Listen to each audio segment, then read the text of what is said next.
देखिए चैप्टर का नाम है कनेक्टेड, तो है ना वो है। पता कैसे चलेगा कनेक्टेड है? हाँ कनेक्टेड है। परमाणु संरचना, मेरे भाई कैसे कनेक्टेड। देखिए भाई, परमाणु संरचना को पढ़ने के लिए सबसे पहले हमें पढ़ना है परमाणु क्या होता है। परमाणु याद रखिएगा भाई, पदार्थ का वो छोटे से छोटा कण, पदार्थ का वो छोटे से छोटा कण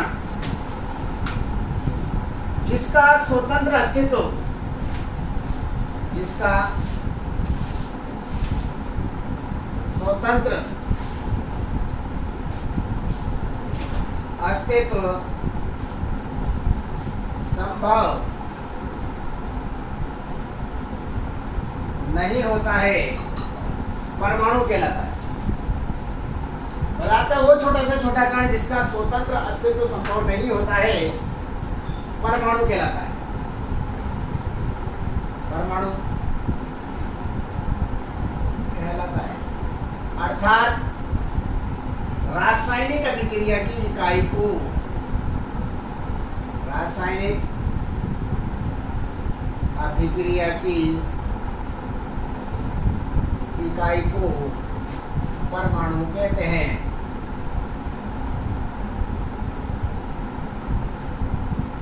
देखिए आज से अपन ने चैप्टर शुरू किया है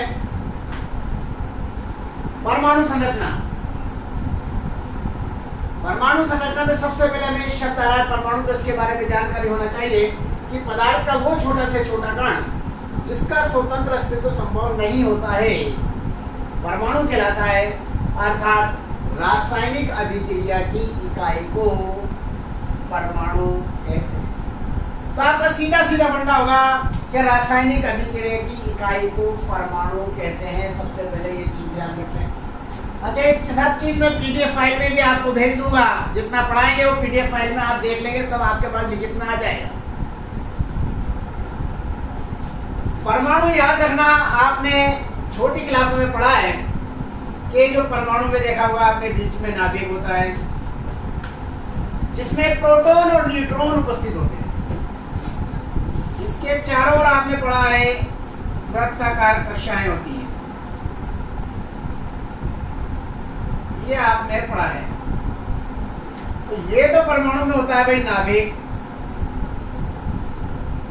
और इसमें होते हैं प्रोटॉन प्लस न्यूट्रॉन, ये कहलाते हैं सारे कोश।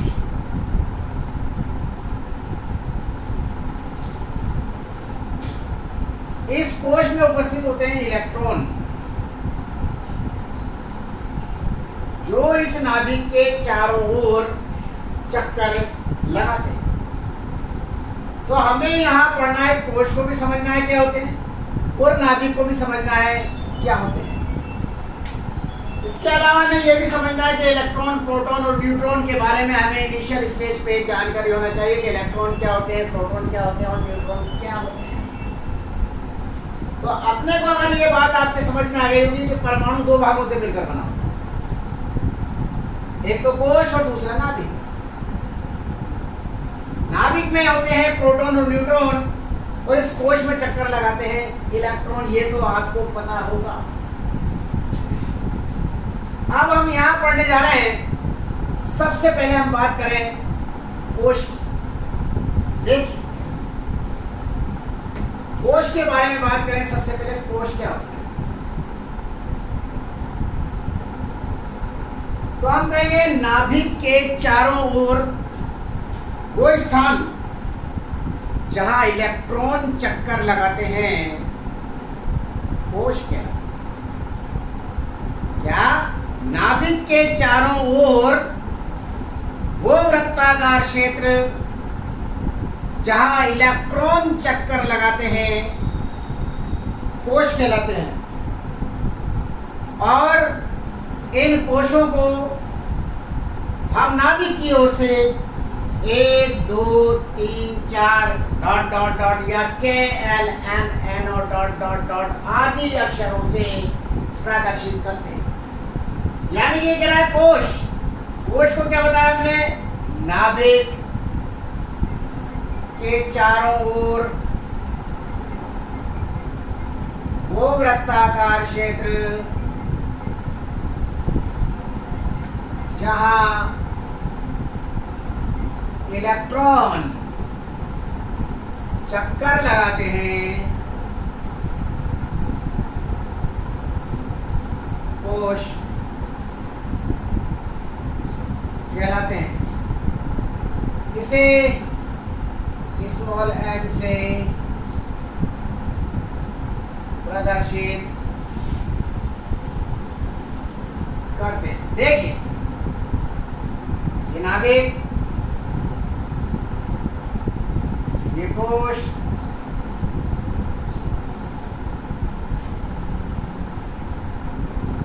ये पहला कोश, ये दूसरा कोश, ये तीसरा कोश या चौथा कोश, या के एल एम एन आदि।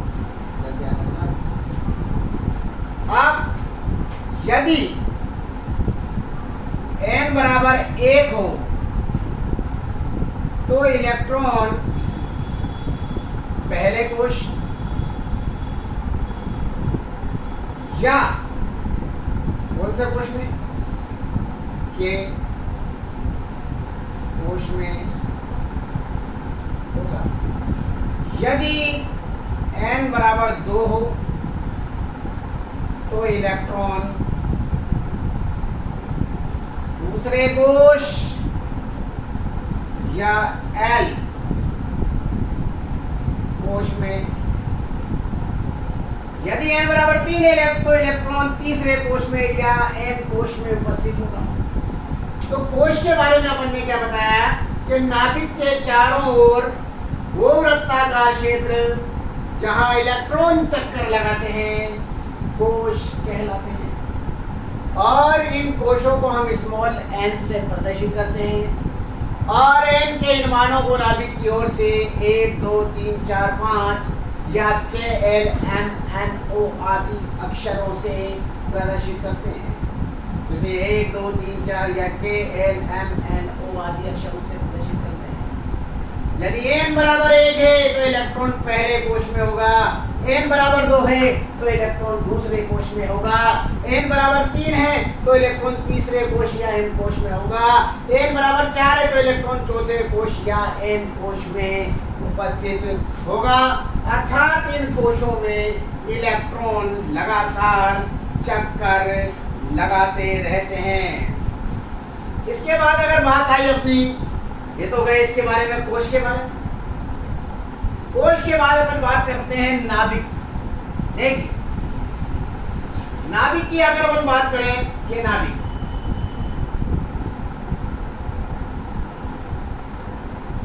तो आप क्या बताएंगे, ये नाभिक है।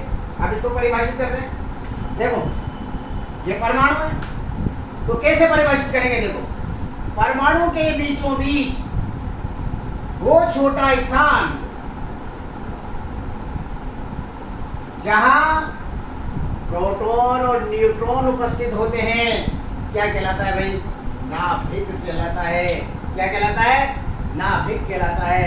या ये कह सकते हो परमाणु के बीचों बीच वो छोटा स्थान जहां पदार्थ का समस्त द्रव्यमान और धनावेश उपस्थित होता है, नाभिक कहलाता है। तो क्या बताओगे, परमाणु के बीचों बीच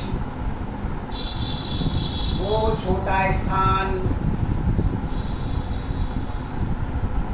जहां, बोलो क्या बताओगे, छोटा स्थान जहां पदार्थ का, बोलो जल्दी से, समस्त द्रव्यमान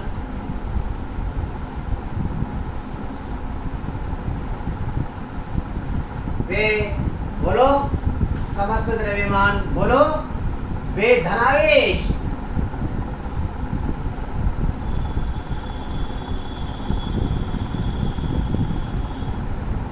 परमाणु के बीचों बीच वो छोटा स्थान जहां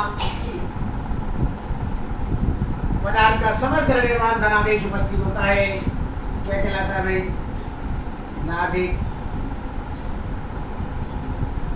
और इस नाभिक में क्या उपस्थित होते हैं? इसका मतलब प्रोटॉन प्लस न्यूट्रॉन उपस्थित। ये ध्यान रखना।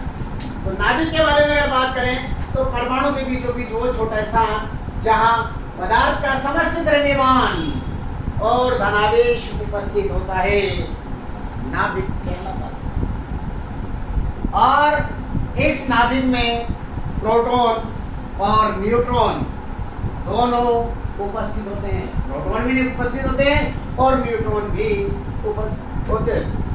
तो परमाणु के बारे में अपन ने ये देखा कि इसका मतलब परमाणु के 3 मूल कणों हैं। एक तो इलेक्ट्रॉन जो कोश में उपस्थित होता है, दूसरा प्रोटॉन जो नाभिक में उपस्थित होता है, तीसरा न्यूट्रॉन जो नाभिक में उपस्थित होता है। इसका मतलब यह हुआ कि नाभिक के बारे में अपने को पता लग गया कि परमाणु के बीचों बीच वो छोटा स्थान जहां पदार्थ का समस्त द्रव्यमान और धनावेश उपस्थित होता है, नाभिक कहलाता है। और इस नाभिक में प्रोटॉन और न्यूट्रॉन उपस्थित होते हैं। ठीक, तो अपन ने क्या पढ़ा? सबसे पहले तो परमाणु पढ़ा। परमाणु किसे कहेंगे?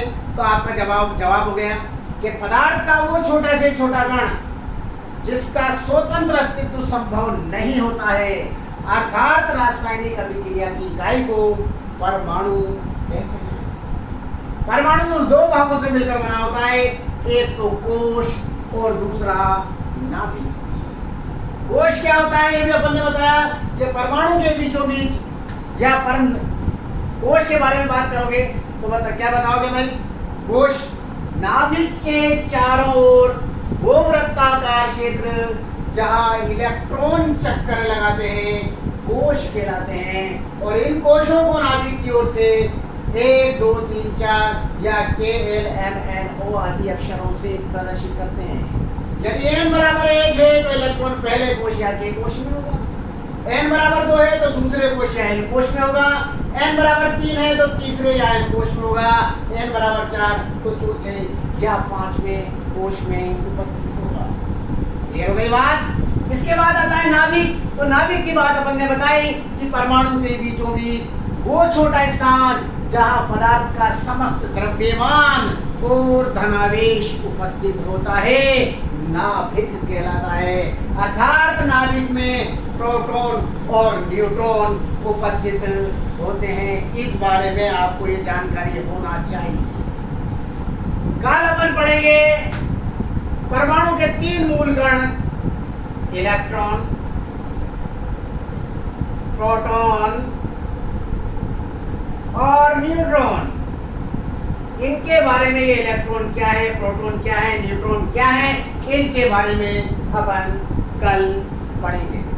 ठीक है गाइस, कोई प्रॉब्लम हो तो आप कल पूछ सकते हैं। आज मैं इसकी PDF फाइल भी आपको भेज दूंगा। समझ में आ गई बेटा?